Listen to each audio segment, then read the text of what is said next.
On today's show, Cam Whitmore showing a lot more poise in Game 2 of Houston Rockets Summer League. Jabari Smith Jr. looking like he's absolutely turned the corner, so dominant through these first 2 games of Summer League. And Dillon Brooks discusses why Houston was the right fit for him and what he expects to bring to this Houston Rockets team. It's all coming up right here at Locked On Rockets.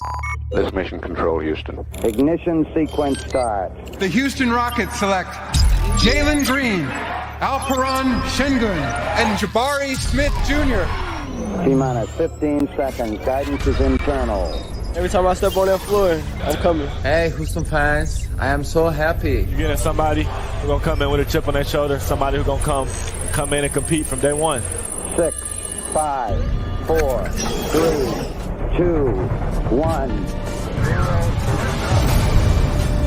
What's up, and welcome to another edition of Locked On Rockets, your daily podcast home for everything Houston Rockets basketball. As always, I'm your host, Jackson Gatlin, native Houstonian and credentialed media member. I'm also the host of Locked On NBA Mondays. Be sure to follow along on Twitter at JT Gatlin, and the show, of course, at Locked On Rockets, free and available wherever you get your podcasts, including YouTube. Go to YouTube, search Locked On Rockets. Be sure to like, comment, and subscribe. In the comment section, I want your thoughts on Jabari Smith Jr. looking like the most dominant player through 2 games of NBA Summer League, because he has been absolutely amazing through these first couple of games. We're going to talk about him in just a moment, but I want to talk about Cam Whitmore first. And as always, thank you so much for making Locked On Rockets part of your day every single day, whether it's on the way to work, on your lunch break, in the gym. Thank you for making LOR part of your day every single day. Let's talk a little bit about Cam Whitmore, who, again, he didn't, by any stretch of imagination, he didn't have a bad first Summer League game. Like, I don't want to get it twisted. It wasn't a bad game, but there were definitely moments where you could see him maybe pressing a little bit, trying to do a little bit too much offensively, getting kind of caught up in the moment. Like, okay, I've got the ball. What do I do now with it? Like, okay, I'm going to attack. Like, just, kind of with the blinders on. And we talked about it kind of looking like rookie season Tari at times.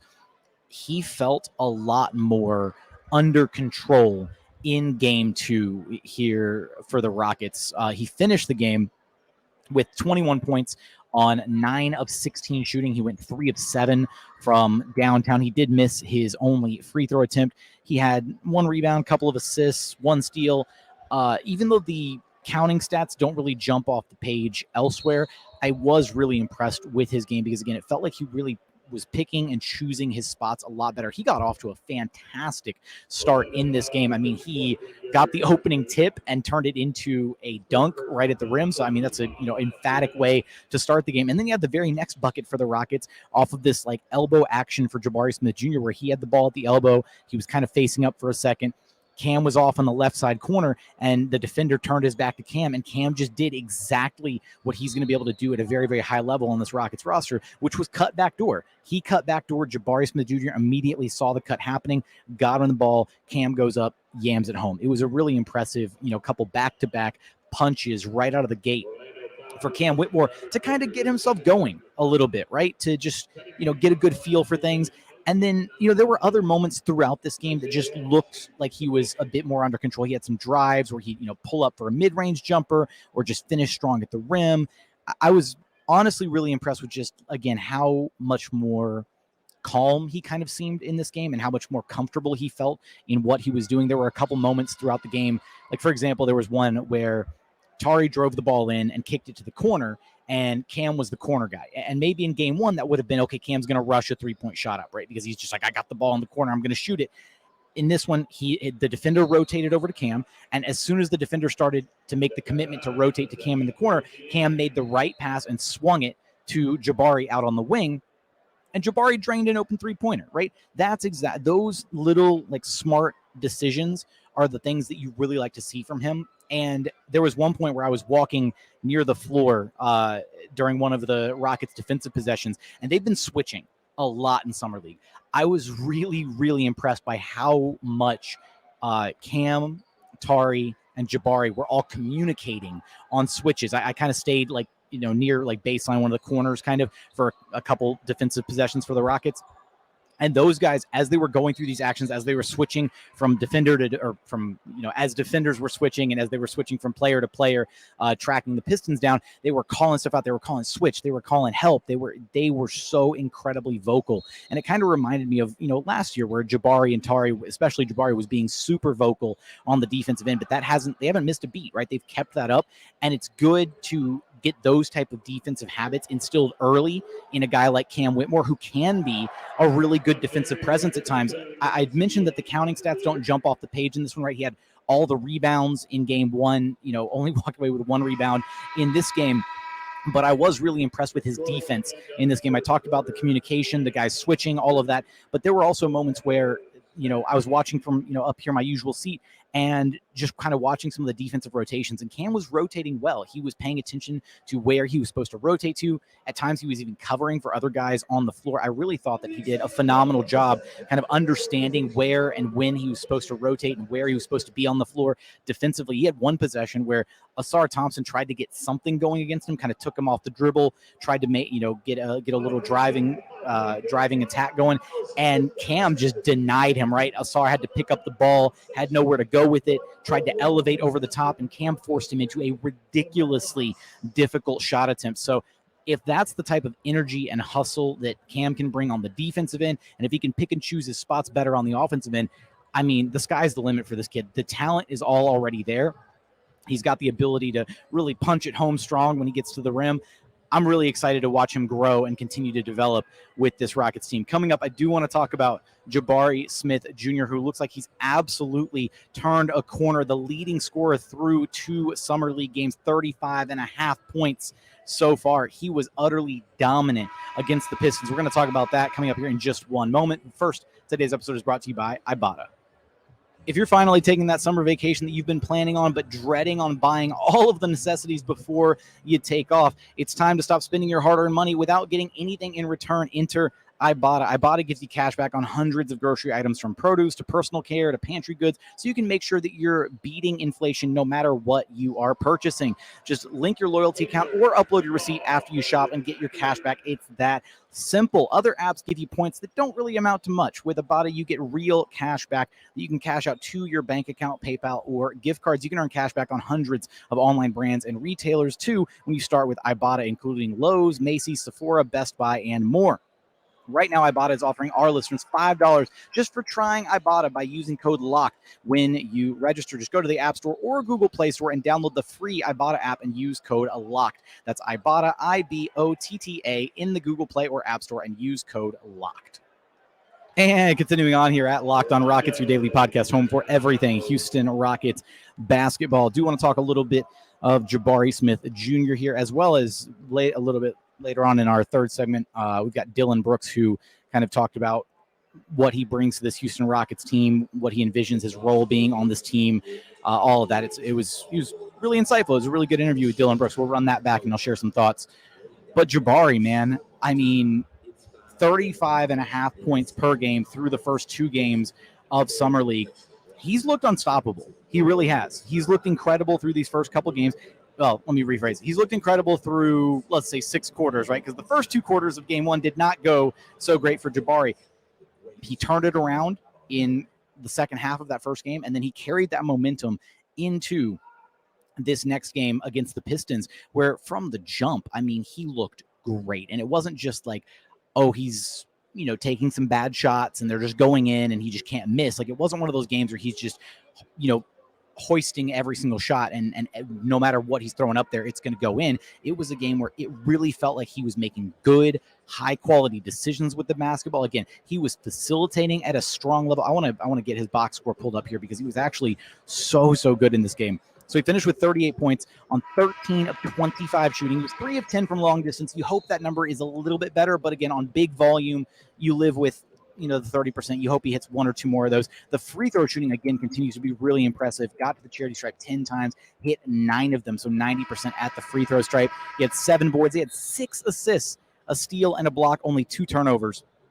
Look, the facilitating and the driving are the 2 biggest things that I'm seeing from Jabari right now, because I talked about the driving reacting to game 1 of Summer League, but it bears repeating. His ability and his comfortability to put the ball on the floor. It's still like look, Jabari's never going to have like a Kyrie-esque handle, right? Where he's like, boom, boom, boom. Like, he's never going to be in his bag like that. That's just not the type of player he is.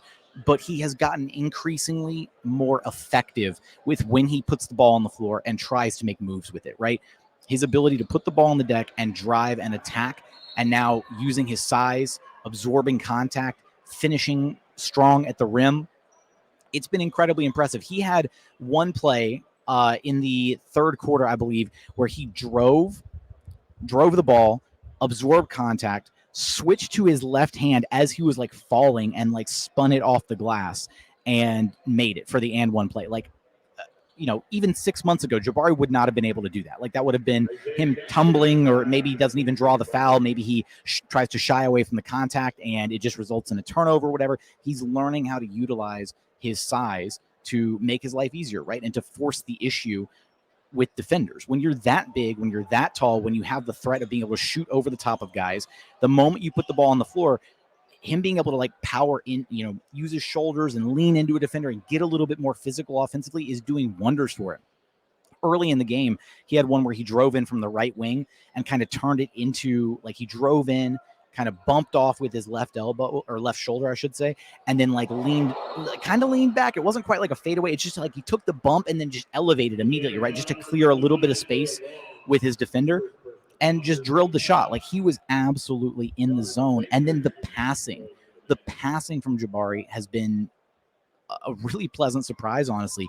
I always felt like through his rookie season, he had some underrated court vision, right? He would make some good passes, some good reads here and there, kind of the right extra pass at times, especially in the half court. But in this game, he was doing all sorts of things passing the ball. He had the early assist to Cam Whitmore that we talked about in the first segment, where Cam cut backdoor and Jabari just, boom, hit him for the easy backdoor cut. He had one to close the third quarter where he's taking the ball out of bounds, and he's taking the ball out of bounds, and it's basically like quarter's practically over, right? Pistons are basically asleep at the wheel on defense, and he just goes full quarterback and just throws the ball like the full length of the court and hits Samuels down at the other end, and Samuels goes up for the easy two at the cup. Like, that recognition and that awareness to be able to get the ball all the way down the court for an extra 2 points as the time was set to expire. Just some really, really impressive stuff. Not only that, he had a three to close the half. That was, I mean, he's had a few, like, in this game against the Pistons, he had a few buckets like near the end of, he had the three to close the half. He had another bucket, a 2-pointer, I believe, where they sent like a double team at him near the end of the third quarter. I want to say it was either near the end of the third or top of the fourth. He had like the 2-pointer on the baseline where they sent like two defenders at him. I think it was near the end of the third quarter. In fact, yeah, it was into the third quarter, because then the very next play, Pistons go down, and then that's when Jabari did the quarterback pass to the other end of the court. So he was just getting to all the spots that he wanted to on the floor. The defense had no idea what to do with him, and the best like shot, move, whatever of the night, working forth with him. And then as he came down on the other end of the floor, he was he had some words for the Pistons bench, and he was going back and forth with them too. And after the game, Tim McMahon from ESPN was asking Jabari, he was like, we were like, what were you saying to the Pistons bench? And he was like, I don't want to repeat it. I can't repeat it, or I'm not going to repeat it. And Tim McMahon goes, if you were mic'd up, would they have been able to use any of the footage, or would it have just been bleep, bleep, bleep? And Jabari was like, yeah, it would have all been bleeps. So just a little bit of trash talk going on between Jabari Smith Jr. and the Pistons, which, hey, it's adding even more fuel to the fire that is the Rockets-Pistons feud, rivalry, whatever you want to call it, going back to Cade Cunningham, Jalen Green, and then obviously now the Thompson twins, and now Steven Silas is on the Pistons coaching staff, and it's just like this ongoing thing. So I cannot wait for these two teams to meet up during the regular season. It is going to be an electric pair of games, to say the least. Also, one other play that I wanted to highlight, which also involves Tari Eason. I love this play, and I love how much Tari has been kind of. I don't want to say he's been like a primary playmaker or anything, but Tari's been facilitating a little bit. He's been driving, he's been setting up his teammates. He's been really active, right, in trying to collapse the defense and make quality reads. Because normally when Tari drives, it's just a Tari drive is going to end in a Tari shot, and usually that works because Tari's big and strong and he can bounce guys off of him and finish through contact right at the rim. But sometimes it also ends in, 2 or 3 guys collapsing on top of him, and then it's a turnover or a bad shot. So seeing him, kind of try to get into his playmaking bag a little bit has been nice. Tari had one drive where he drove in and dished it to a cutting Jabari coming in from the baseline. And man, like I saw Jabari sprint in from the corner as it was happening real time. And just, I was praying that Tari would hit him with the pass for the cut. He hits him, and immediately like everybody in the arena goes, because they like Jabari was wide open. They knew it was going to be a big time dunk. And it was so emphatic. This place exploded when it happened. So a lot of highlight reel level stuff going on from Jabari Smith Jr. He looks comfortable. He looks confident. And I know it's only a couple summer league games, but it really does feel like Jabari Smith Jr. might be ready to take kind of that next step, maybe that big time, like year 2 leap that we are hoping for him to take. So much of it feels like at times in his rookie year, he maybe got in his own head a little bit where his confidence wasn't necessarily where it needed to be. We know that he is a basketball perfectionist. We've heard that from John Lucas before. We heard it from Steven Silas. And at times it feels like maybe Jabari was kind of in his own head a little bit, whereas you can see there's just such a distinct difference in how he plays when he's got like a little bit of that swagger to him. And it felt like he had that and plenty of it in this game against the Pistons, where they had zero answer for him. They couldn't slow him down. He was getting whatever he wanted on the court. And that's only going to become even easier as he rolls into a lineup this season with guys like Fred VanVleet and Amin Thompson to help set him up further, or even, playing off of Alperen Sengun and hopefully some of the creative sets that we see Ime Udoka deploy this season. So really excited to see where Jabari and Tari's development continues to take them. They have been absolutely phenomenal through 2 summer league games. Unfortunately, it looks like they're probably going to be shut down here and not play any more summer league games. However, the one silver lining to both of those guys being shut down is that it means we are going to get an extensive look at Cam Whitmore, for better or for worse. And this is what summer league's all about, right? It's for the young guys to really just go out there and just kind of like, show what they got. And maybe we're going to get, a 30 field goal attempt game from Cam Whitmore, and hopefully he fills it up and goes for 30 plus. It'd be a ton of fun to be able to see, and hopefully we got some highlight plays to look forward to out of him in game 3 and moving forward for the Rockets. But coming up, do want to share Dillon Brooks, his media availability, his thoughts on why Houston was the right fit for him and what he brings to this Rockets team. We're going to get there in just one moment.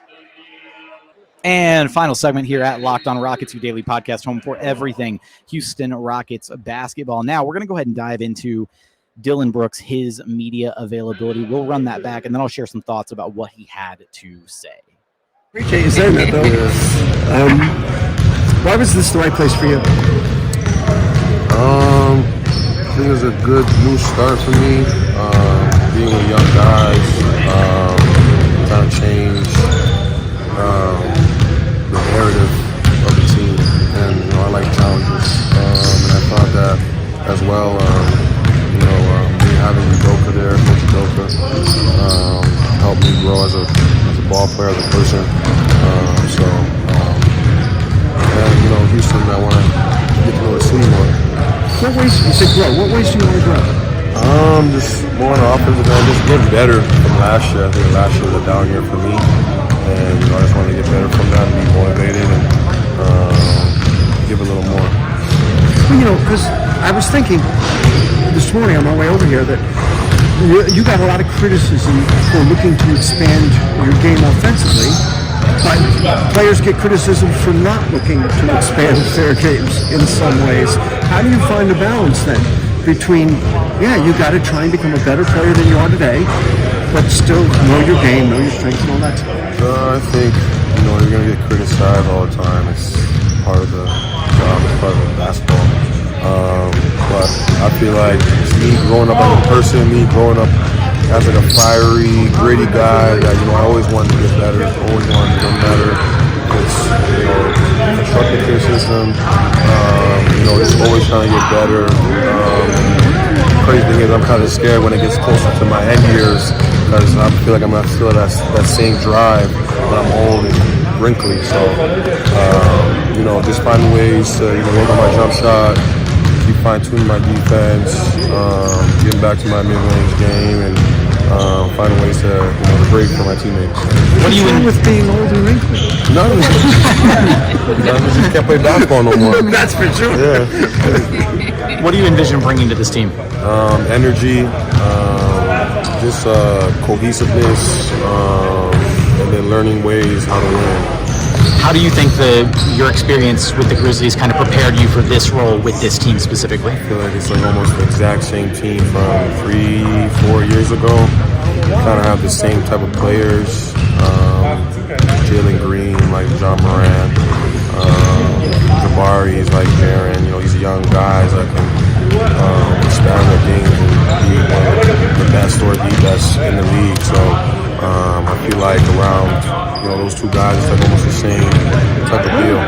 But you and Fred were brought in to kind of be the veteran leaders, the mentors for these young guys. How would you best describe your leadership style? I'm vocal, especially on the floor, on the basketball floor. Through my years at Memphis, I learned how to, take guys under my wing and communicate them what I learned, my stories that I went through at the NBA, and then, just trying to find ways, like I said, to win. Which guys specifically did you kind of take under your wing? In Memphis or here? In Memphis.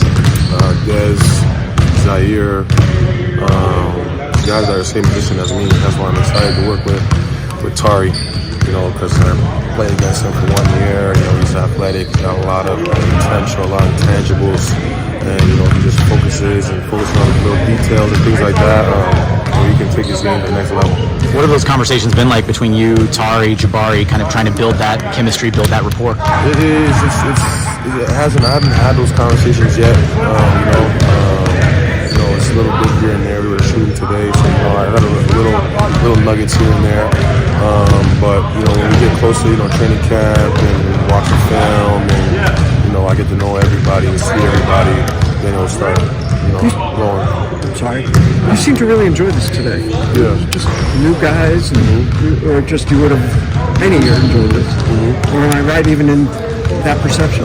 Yeah. I enjoy the grind, the off season, especially getting to know new guys. I just love the work. I love being around the team, love being around the guys. I feel like free agency's been so I've been by myself. I like being around people, being around, people that want to be around me. So, just happy to be here, happy to be around the guys, and can't wait to get the season going. I always thought of you as a guy that the Rockets had, they could have had. Did you? Did you think about that? 7 years ago? Yeah, no, with James and all those guys. Yeah. I guess he didn't know what I could have been. And now 7 years later. Stuff comes full circle. Chris Wallace picked you originally, didn't he? Yeah. I didn't even know he was on the staff until I seen him today, so it's kind of ironic. A little catch-up conversation with him? Yeah. Okay, so that was Dillon Brooks kind of breaking down what he envisions bringing to this Houston Rockets team, why Houston was the right fit for him. And I honestly thought he had some really insightful answers. The first thing that stands out is the fact that he kind of points out the parallels, I guess, between where the Memphis Grizzlies were a few years ago, 3-4 years ago, with a young John Morant, a young Triple J, and some of the similarities that guys like Jalen Green and Jabari Smith Jr. share with those players, because those are comps that we have made before, right? Those are guys that you look at and you see the athleticism, right, that John Morant has, and you see the athleticism that Jalen has. You see the build and the versatility defensively that Jabari Smith Jr. and Jaren Jackson Jr. both have. And it's pretty easy to want to make those comparisons, to draw those comps, as we're sitting here and we're just like, we're fans or we're media members and we're just like, yeah, we can kind of maybe see it. It's a completely different animal to have an NBA player sit there and say, yeah, I see it too, right? Y'all aren't crazy. I see there's similarities between these players. Now, are they exact one-for-one copies? Absolutely not.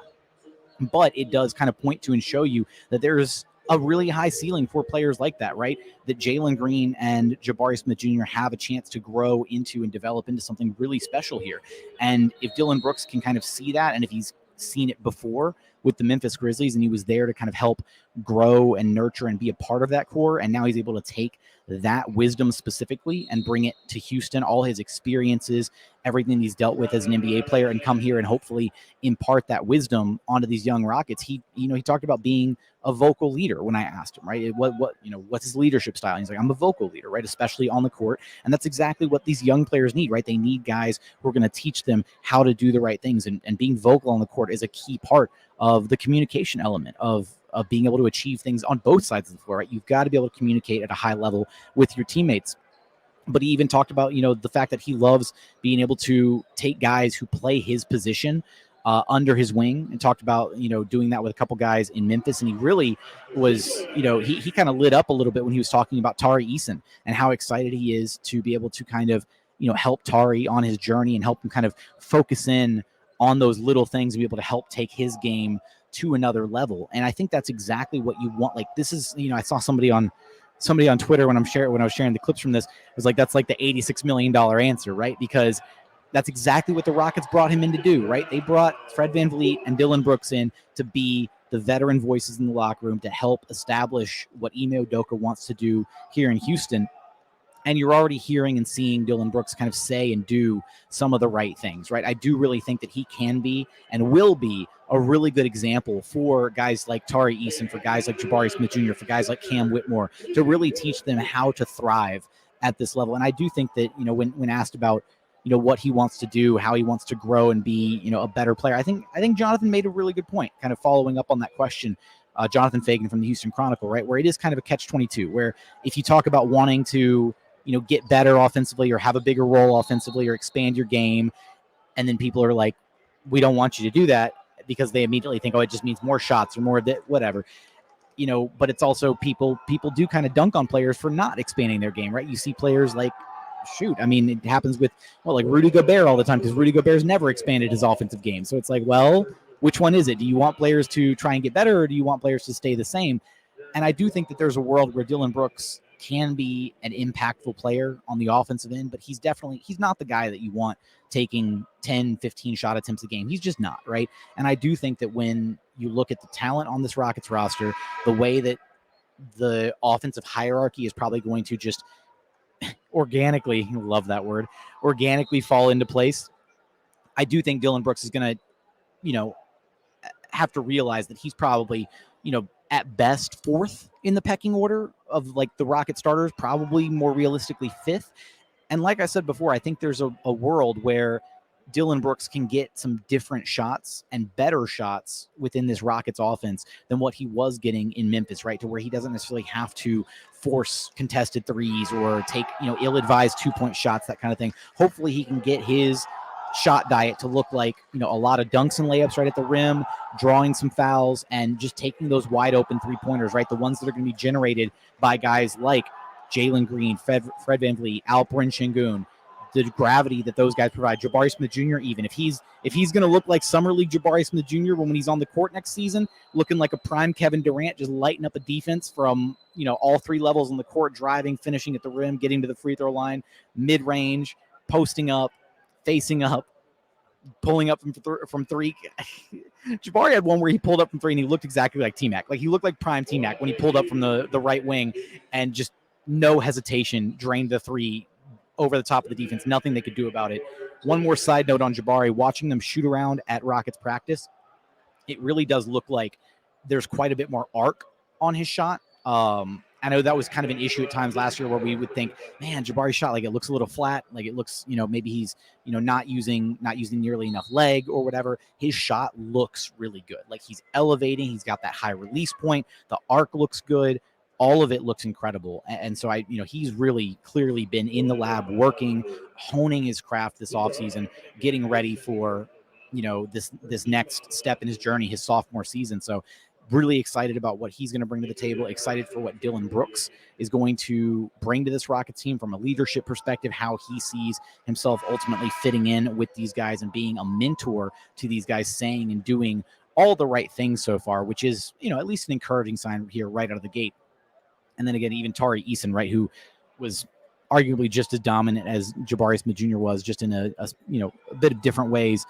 throughout his little summer league stint. So those two guys shut down. Looking forward to a steady diet of Cam Whitmore over the remaining summer league games. It's going to be a ton of fun. And of course, we'll have you covered for all the action right here at Locked On Rockets. But if you haven't done so yet, please consider subscribing wherever you listen to your podcast. That's Apple, Spotify, Google, the Odyssey app, free and available on all podcast platforms. We're also available on YouTube. Go to YouTube, search Locked On Rockets. Be sure to like, comment, and subscribe. Drop your thoughts about Jabari Smith Jr. absolutely cooking in Summer League. 35.5 points through 2 games, or average through 2 games, 33 in game 1, 38 in game 2. Drop your thoughts about Jabari in the comments. Drop your thoughts on anything in the comments. I read them every single day. I do. Sometimes I reply, sometimes I don't, but I do read every single comment. As always, thank you so much for watching. Thank you so much for listening. And we look forward to having you back right here at Locked On Rockets, your daily podcast home for everything Houston Rockets basketball.